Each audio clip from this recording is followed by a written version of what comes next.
Now, season 2 of Tomorrow's Joe is a huge animated upgrade, and it was needed. But after the Carlos arc ended, this season became anticlimactic for me. It just became like a rehash of season 1. So tell me in the comments if you actually felt the same.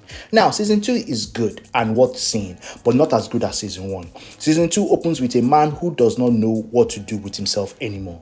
Joe without Rikishi is lost, no direction, no anchor, just wandering. After Rikishi dies, Joe cannot bring himself to hit anyone in the temple anymore. He loses fights, and when he does land a temple shot, he vomits in the ring. A man haunted by what he did, unable to do the one thing that defines him. Then Carlos Rivera arrives from Venezuela. He's energetic, he's theatrical, he's naturally drawn to worthy opponents. And this is where the season finds its heartbeat.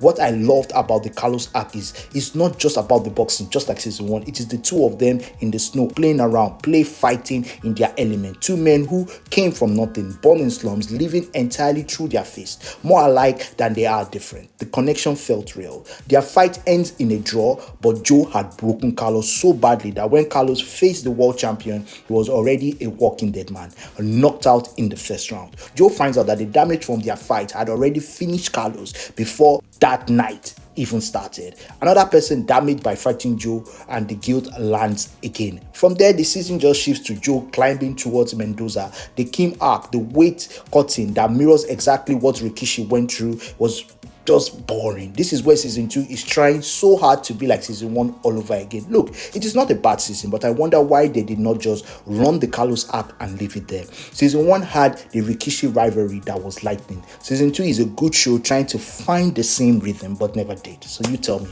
what do you think?